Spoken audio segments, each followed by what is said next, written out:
Welcome to the Bothy Storytelling Podcast. I'm your host, Calum Lykan. Well, February, I dropped the ball a bit, folks. I promised you 2 storytelling sessions plus an extra one about love stories, as February had Valentine's Day.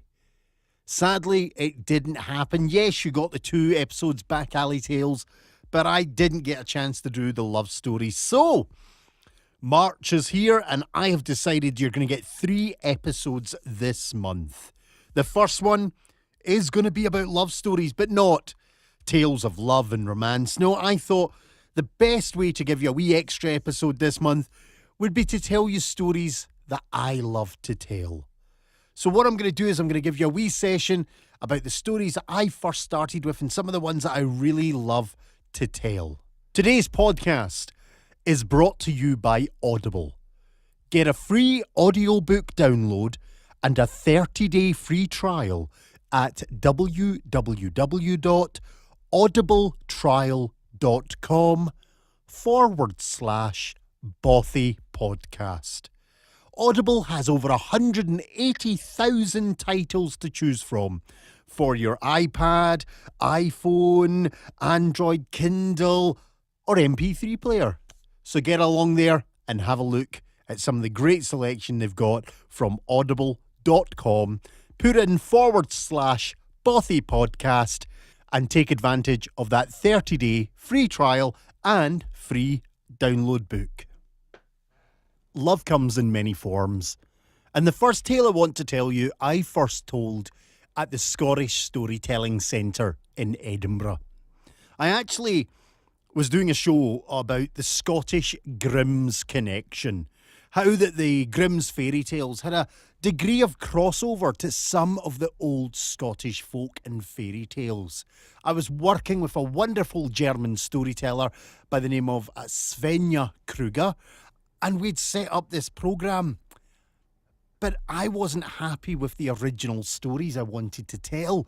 So I remember that day at the Scottish Storytelling Centre sitting reading this book, and I came across this story and fell in love with it. But how was I going to learn it for that night?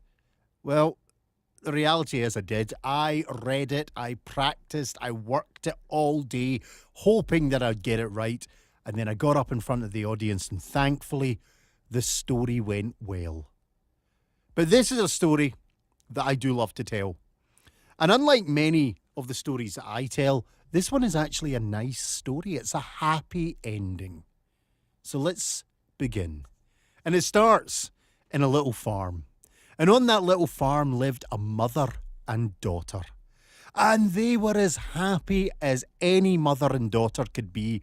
They were very much in love as a family and they loved to help each other out. So it was no surprise when the mother woke up one morning and she had it in her mind to make some bannocks for breakfast. Well, she knew that she could make these bannocks for her daughter getting up and that would feed them for the day out in the fields. So she grabbed the ingredients and started to mix. And then she reached for the water jug. And it was empty. And you can't make bannocks without water.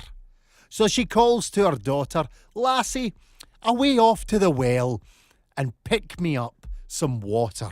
And I'll have these bannocks made for our breakfast in no time." Well, the lassie was more than happy to do this.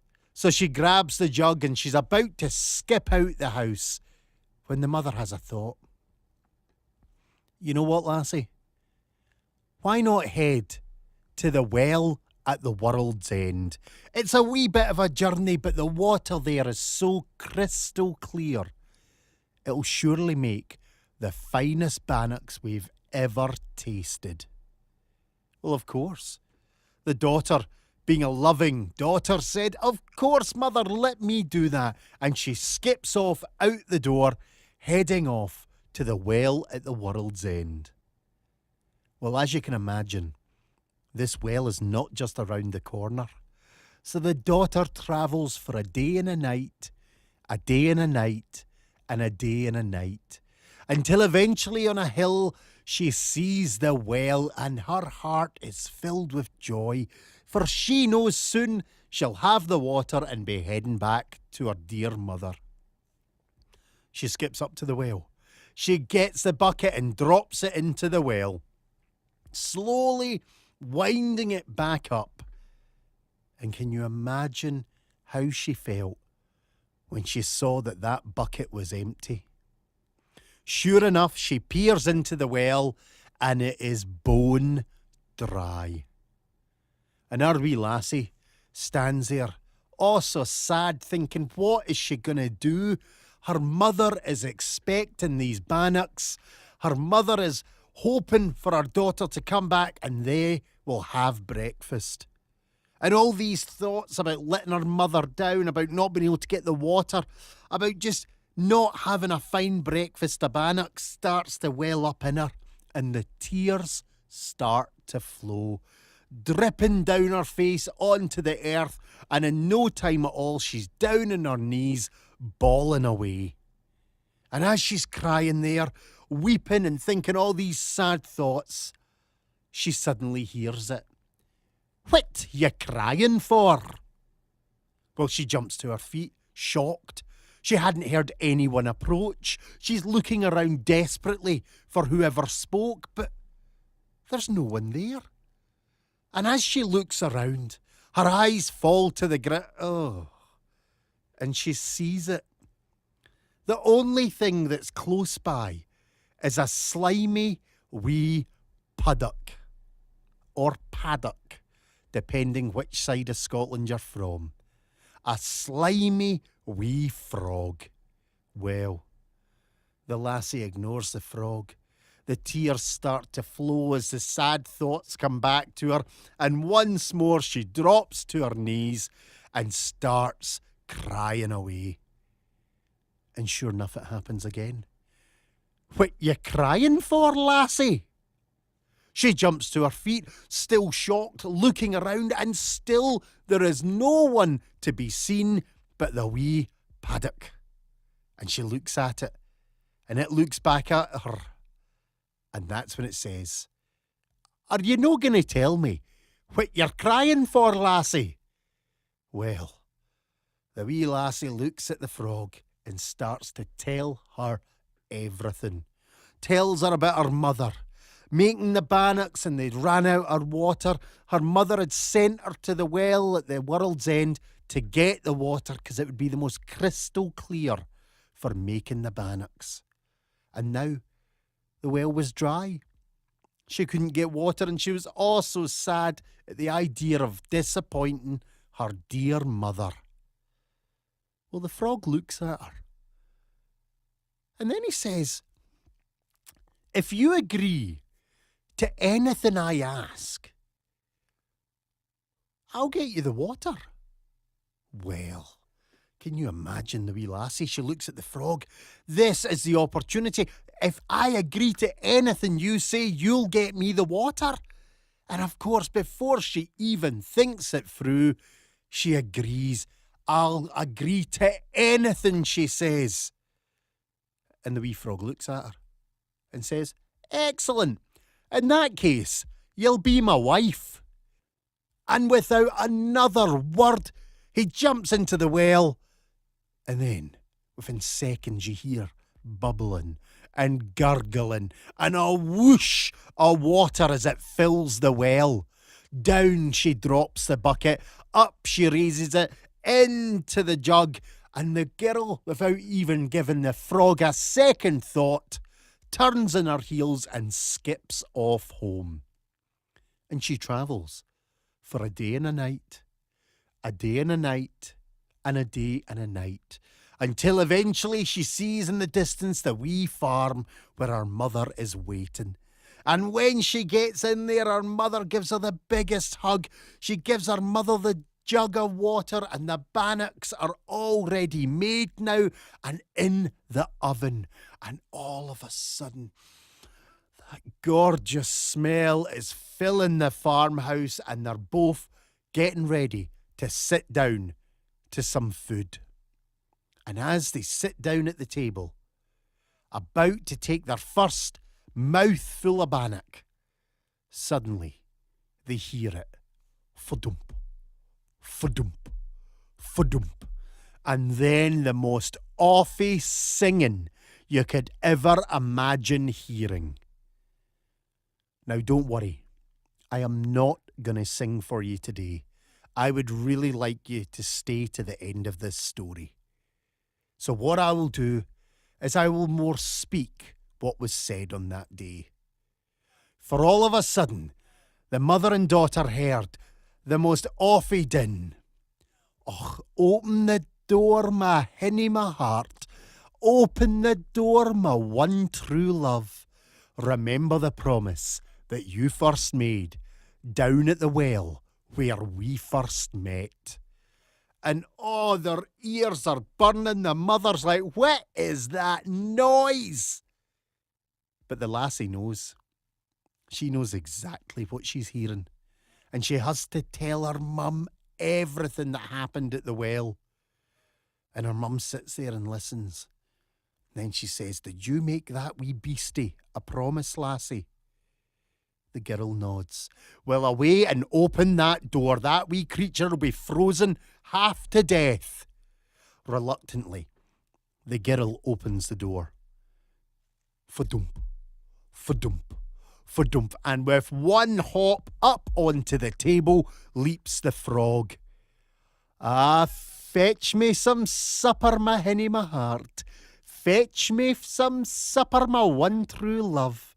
Remember the promise you first made down at the well where we first met. Och, no, I'm no feeding you anything, says the lassie. But the mother looks at her. Girl, you made this wee beastie a promise. Now fetch it some milk so it can have its supper. Reluctantly, the girl does. And all three of them sat down to probably one of the most uncomfortable meals you can imagine. But when everyone's bellies were full and all the dishes were cleared away, the girl stretches and yawns. Oh, I think I'll be away to bed. And then it begins. Oh, carry me to bed, my hinny, my heart. Carry me to bed, my one true love. Remember the promise you first made down at the well where we first met. Oh, no, no, no, she says, you are getting nowhere near my bedroom. But the mother once more steps in. Lassie, you made that wee creature a promise, and what would we be if we didn't stick to our promises? Well, reluctantly, she scoops up the wee frog, carries it up the stairs, and no sooner has she crossed the threshold of her room then she drops it, and down he falls. But unperturbed, fudump, fudump, fudump, and with one leap onto the bed, waddles up to one of the pillows and nestles down to sleep. What's she going to do? This is the only bed. She can't sleep on the floor, it's cold. She's now got such a dilemma. Well, she quickly changes into her bedclothes. She plucks up the courage and she runs at the bed, diving under the covers and pulling them right up to her chin. And then she slowly turns to look and see if it's there. And sure enough, the frog is looking back at her in only a way that a frog can look. Well, what an uneasy night's sleep. But eventually, she did fall into a heavy slumber. And it was only when the first rays of light came through the windows that she started to stretch. And then she remembered. Oh no. Please let it be a bad dream. Please. She opens one eye, slowly turns her head, and sure enough, there he is, staring at her. And then it begins. Oh, fetch me an axe, my hinny, my heart. Fetch me an axe, my one true love. Remember the promise that you first made down at the well where we first met. Well, she thinks to herself, What harm can an axe do? It's only a wee frog. So down she heads, and there it is beside the fire, the wood chopper. She picks it up and carries it back up to the bedroom, and as she walks into the room, she sees the wee frog now on the floor. It looks up at her. Now cut off my heed, my hinny, my heart. Cut off my heed, my one true love. Remember the promise that you first made down at the well where we first met. And she looks at this poor wee frog and she's like, no, I can't do that. Ask me anything else. But the frog keeps begging and pleading. The girl keeps saying, no, tears are pouring down her face. She can't hurt an innocent wee creature. But the frog keeps going and asking and telling her she made her promise. And in her head she's thinking her mum's words, what would you be if you didn't keep your promise? Reluctantly, the young girl raises the axe above her head, but she can't look at what she's about to do. She shuts her eyes closed, and with a final downward drop, she hears the thud as the axe hits the floor. But she can't open her eyes. She can't look at what she's done to that poor wee beastie. But she realises she needs to. She can't stand there with her eyes closed all day. Slowly but surely she opens her eyes, and the first thing she sees is the axe handle still being held by her. As her eyes travel down, she notices something odd. For where a frog should be, there's a set of feet. And as her eyes travelled up, she saw legs and then a chest, until eventually she was staring into the eyes of one of the most handsome young men she had ever seen. She could not believe what she was looking at, and he was staring back at her with such love. He started to explain who he was. He was a prince from a faraway land. He'd been cursed by an evil witch, and now he had been released. For the girl had done exactly what he'd asked, and by keeping her word, she had broken the spell. But there was one thing he would now hold her to. She had promised to be his wife, and he was going to keep her to that. So the prince took the young lassie and the mother and travelled to a far-off land. And I'm glad to say they lived happily ever after. So that was the Well at the World's End. A fantastic Scottish fairy tale, kind of very similar to the Grimm's The Frog Prince or Iron Hands. From what I gathered, the Scottish version is a little bit older, which makes us believe that there is a huge connection to the Grimm's fairy tales. But I remember telling this story at the Scottish Storytelling Centre. It was a great event, and there was many a storyteller in the audience. And occasionally I get into trouble because my mind wanders during a tale and sometimes likes to change the story. And I remember halfway through the story, as she was dropping the axe, a thought came to me, and I must have paused for a minuscule second, and a grin must have appeared on my mouth. For as I looked up, one of the older experienced storytellers who was sitting directly in the middle of the audience, hard to miss this gentleman, and he caught my eyes, and he shook his head as if to say no. And I was like, how did he know what was going through my head at that moment? You see, because what had happened is, as I was thinking about the story and the axe falling on the frog's head, I imagined a more realistic version of this tale, that as the young lady opened her eyes, no longer was she looking at a little frog, but she was looking down at the decapitated body of a handsome young man. But of course, I knew I couldn't say this out loud, even though every essence in my body, every part of me wanted to say it just to see how it would work. But I know that The Well at the World's End is a very special tale. It's a very precious tale to a lot of Scottish storytellers. And if I had changed the ending and ruined the story, most likely, I'd have probably been dragged out of the Scottish Storytelling Centre, taken up the Royal Mile to where they used to hang criminals. I'm pretty sure most of the storytellers would have spent the evening building a new gallows, and they would have quite happily hung me for such an atrocious act of destroying such a beautiful tale.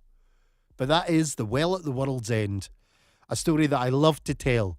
And every time I get to that moment, I still have that cheeky wee thought. But I promise you, ladies and gents, I have never once included it in my proper telling of that story. I mentioned earlier how I'd kind of dropped the ball in February and didn't get around to doing this episode. Now, one of the reasons for that was actually because I was in a studio, not my little home studio, but I'd gone into the studio to record another CD. I'm now in the process of recording Viking bedtime stories. I have a CD out already which is called Scottish Bedtime Stories, which is filled with gruesome and grisly tales of old Scotland, body snatchers and cannibals and wonderful hangings. But we've just decided we're going to do another one, which is Viking Bedtime Stories, and that's going to be filled with the tales of the Norse gods and some Viking exploits. And it was great fun recording it, but it did take me a wee bit out of my home space, and that's why I couldn't get a chance to do this episode for February. But as I was thinking about this gives me a great opportunity to step into my book recommendation. I actually thought a great book recommendation for you would be another audiobook. And it's one that I work with in the hard copy. And I have listened to little clips of the actual audiobook version as well. And it's beautiful because it's even recorded by one of my favourite authors. Neil Gaiman recently brought out a book of Norse mythology. A wonderful collection of Norse pantheon stories about Thor, Loki and Odin. Great tales like The Master Builder, The Apples of Idun, The Mead of Poetry. Some wonderful stories in there. But on Audible, he actually narrates the whole book himself, and it is phenomenal. So with the promotion that we're doing through www.audibletrial.com/Bothy Podcast, if you go on to that, you get a free Audible book download and a 30-day free trial. I'm just going to say that Neil Gaiman's Norse mythology is $31, probably more with tax. So therefore, if you sign up to Audible, download this book for free, you get this wonderful collection of Norse mythology read by the man himself, in my mind, one of the great authors of our time now. He is just phenomenal. If you haven't heard of Neil Gaiman, he worked with Terry Pratchett in the early days doing Good Omens. He's done American Gods. Oh, that was another great one. The Anansi Boys. He has this passion for taking the old gods and putting them into a modern style, and it's phenomenal. So, have a look at Neil Gaiman's Norse mythology. But if you do like Neil Gaiman, they do have American Gods. They do have Neverwhere. Oh my goodness, Neverwhere. You know, I'm doing multiple book reviews, recommendations here. This is outrageous. Neverwhere is great. If you've ever been to London, pick up a copy of Neverwhere, read the book and then walk the path. I love doing that every time I get over to London. So he's got a huge selection here, and it looks like he himself has actually narrated most of these. And there is even Good Omens, the BBC Radio 4 dramatisation of it as well. But my book recommendation of this podcast is Norse Mythology by Neil Gaiman, available on Audible. And if you put in the trial Bothy Podcast, you get the 30-day free trial and also a free downloadable book For $30 odd, that book is well worth getting for free. Sorry, Mr. Gaiman, hopefully that doesn't do you out of pocket. But you are listening to Calum Lykan on the Bothy Storytelling Podcast, and that was my book recommendation for this podcast. The Norse myths are definitely a selection of stories that I do love to tell. But for this show, I didn't want to go into those because, as I say, we're in the process of creating a new CD and that'll be out for general launch, like my Scottish Bedtime Stories one already is, on my website, on iTunes, on CD Baby. It's available to pick up. So what story to tell you now? Well, there's so many of them, and that is a problem. You know, I have got a wealth of tales that I love to tell, but I thought I'd keep it as close as I could, at least to the theme of love, with the stories that I love to tell. So the next one is actually a really old story that I learned almost in the first few days of storytelling. I went to a Cafe Voices at the Scottish Storytelling Centre, an open mic night. And as I mentioned in an early episode, you know, it was Bob Pegg that was hosting, and I'd learned 2 of his stories. And when I discovered it was him who was the host, I panicked, and I remember swithering between which story to tell. And the next one I'm going to tell you is actually the one I didn't tell that night. I told Thrym, or a Highland origin myth, which no doubt you'll hear in a later episode. But this is the other one that I fell in love with, the first ever sort of stories that I read, and it's called The Golden Bowl. And it is a love story with a difference, and it's based around the Pictish period and the great chieftain Brud or Brudai.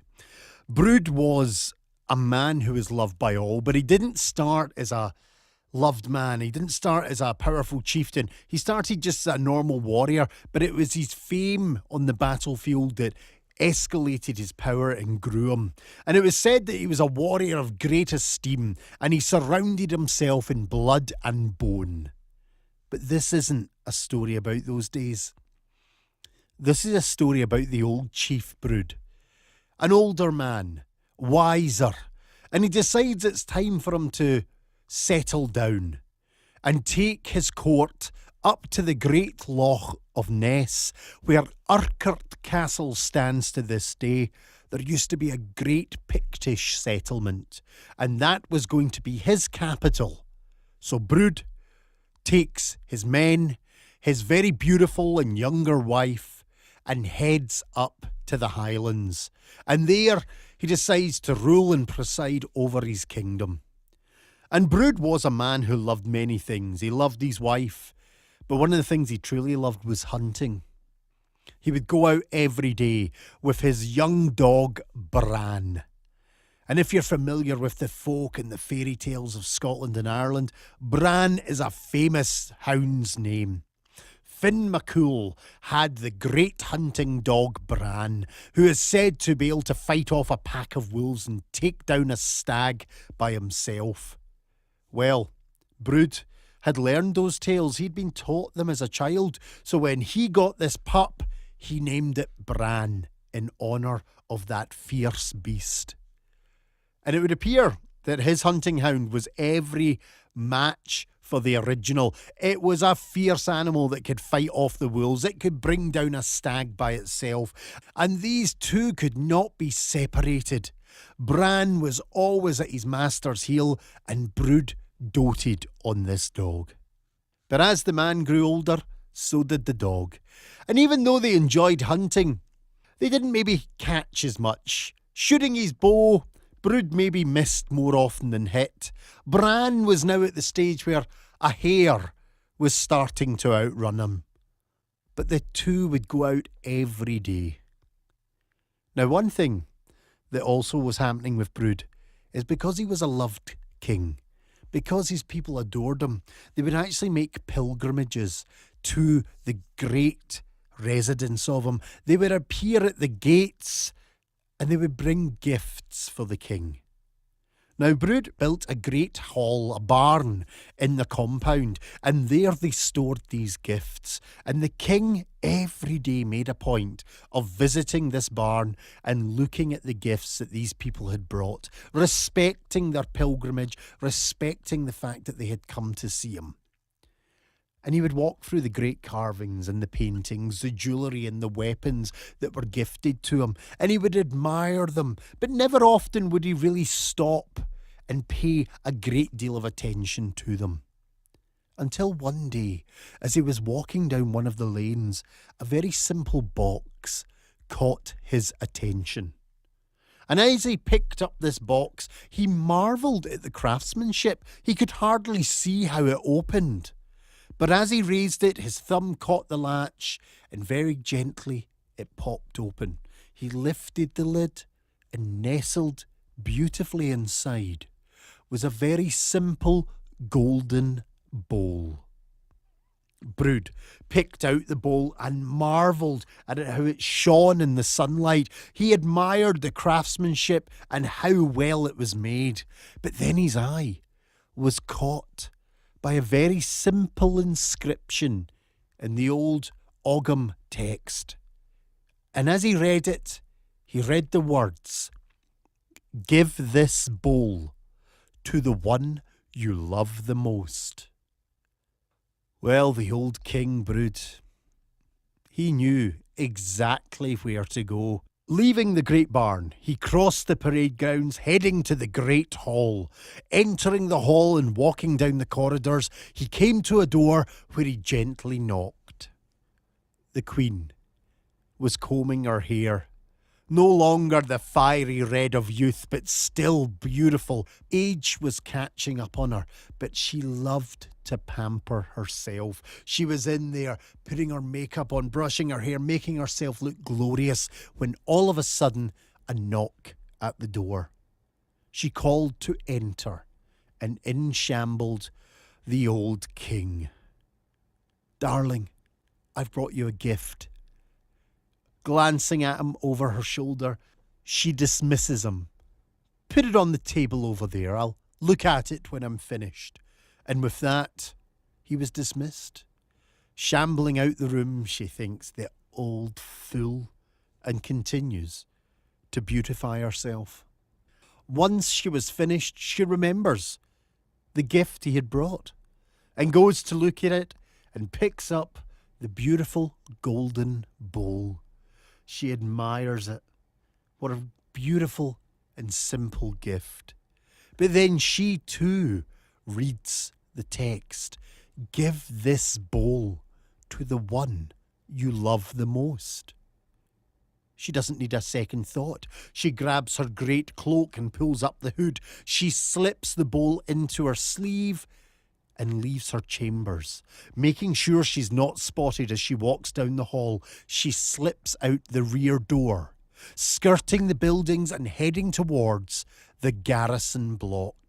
Slipping in, she walks down the corridor to the room of the sergeant. In his chambers, he's donning his uniform, he's making himself presentable, when all of a sudden his door opens and in slips the Queen. "Darling, I've brought you a gift." She kisses and embraces him. "I'll try and see you later." And with that, handing him the bowl, she slips from the chambers. Well, the young soldier looks at the bowl and admires it for what it is, a very practical item. Yes, it is beautifully made, but it's a bowl. But then he sees the inscription, "Give this bowl to the one you love the most." Without a second thought, he opens the door to the side chamber where his young teenage boy is still sleeping. He places the bowl on the bedside table, exits, and prepares for his duties. The sun slowly rises, starts to break through the curtains, and still the young boy fights at every piece of willpower, burying himself deeper into his covers until eventually he can bear it no longer and the brightness wins. Sitting up in bed, he stretches and then he sees the bowl. He picks it up, realizing it's a gift from his father. Oh, how amazing! This is beautiful. And then he sees it. "Give this bowl to the one you love the most."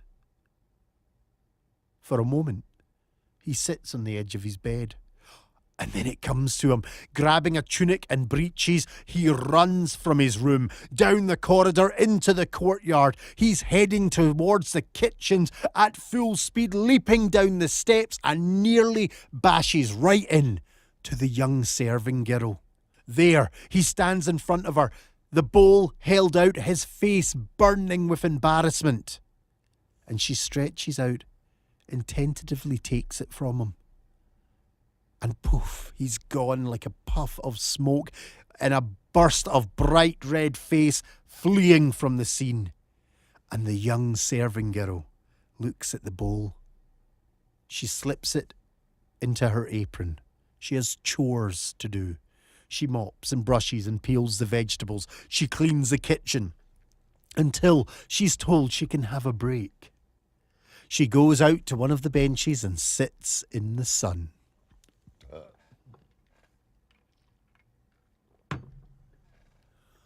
Only then does she remember the bowl, and she pulls it from her apron and admires it. What a beautiful gift. Look how it glints in the sun, but then she sees the inscription. But she's no idea what it says. She was a slave when she was brought to the village. She's never been taught to read.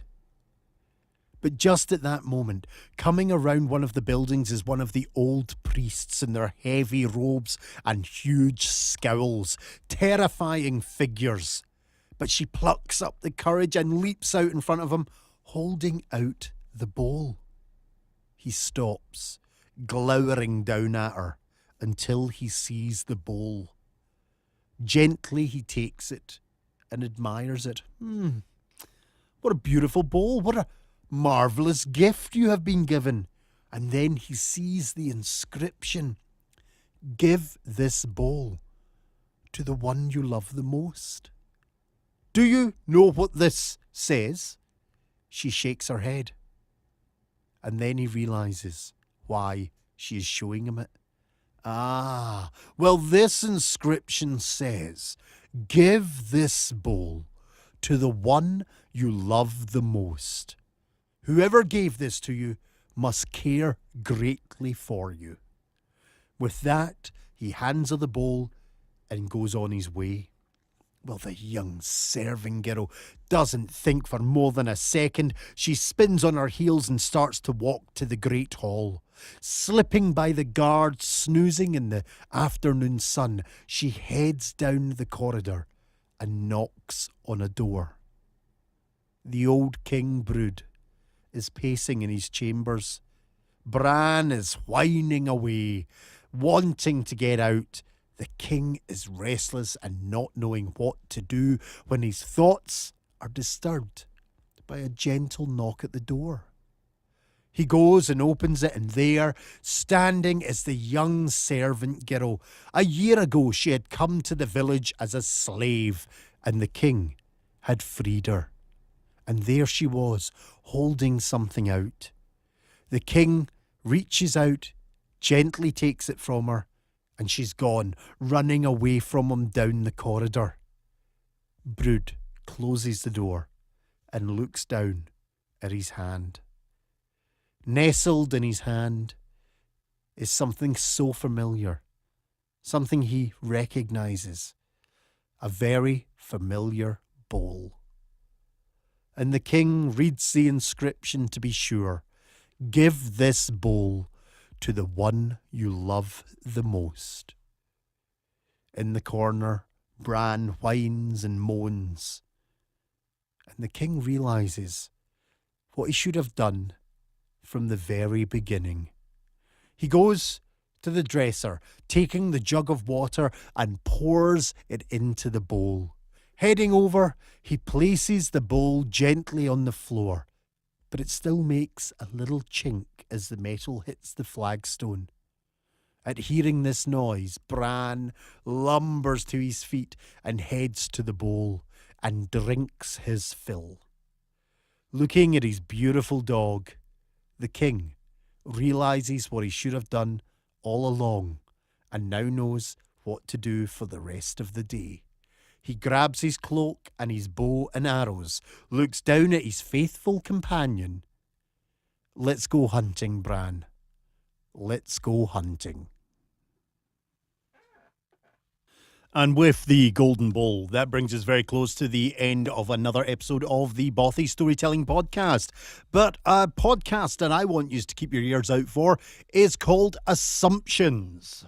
Now, Assumptions is a very interesting kind of discussion-based podcast with Daniel and Kyle. The basis of the show, I'll just read out what they kind of say as their season 1 teaser. A Christian and an atheist have a polite conversation. Kind of. Daniel and Kyle have competing worldviews and yet still remain close friends. Each try to understand each other's viewpoints. So it leads to some interesting discussions, debates, some incredibly amusing little moments. And they've got a wealth of titles out here. Their episode 1 officially is called We Are Made of Stories. So I'm a big believer in that one. That's a great one. You've got things like Oh, the Horror. You've got Harry Potter is of the Devil. Dance, Otherwise We're Lost. And of course, their most recent one is entitled Let's Talk About Sex.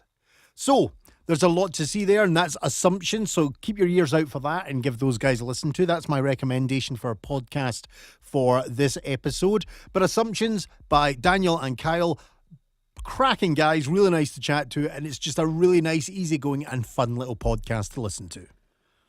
So that brings us to the end of another episode of the Bothy Storytelling Podcast. Do bear in mind that we do have a Patreon page. So if you're interested in helping me develop this podcast to allow me to get better equipment, better editing software, interview more guests, travel to do more guests, basically just upgrade the whole package and allow me to deliver a much sleeker and more fun podcast, do head over to the Bothy Storytelling Podcast Patreon page. Have a look at the reward tiers starting from $2 to I think $45. Few wee gifts in there depending on which tier you dedicate yourself to. From tier $15 and up, you get early access to every podcast. You also, from the next tier up, I believe, get one of my storytelling CDs, which I've mentioned before, Scottish Bedtime Stories, and the Viking Bedtime Stories will also be included in that package once it is officially released. So definitely get across to Patreon. Join me, become a patron of this storytelling podcast, help it develop, and let's move this forward and take it to great things. So Patreon, the Bothy Storytelling Podcast. But with that being said, that is us done. Another episode of the Bothy Storytelling Podcast, sponsored by Audible. So again, remember to get over to audibletrial.com/Bothy Podcast. Take advantage of that 30-day trial and your free audio download. Recommended this month is Neil Gaiman's Norse Mythology. The next episode, as I mentioned, I'm going to try and cram a few episodes into this month because, hey, you know, I let things slip.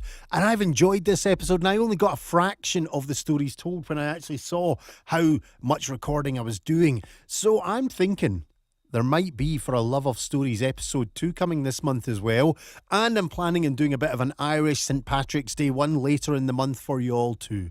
So we'll see. There could be 2, there could be 3, there could even be 4 episodes this month. I look forward to seeing you all next on the Bothy Storytelling Podcast.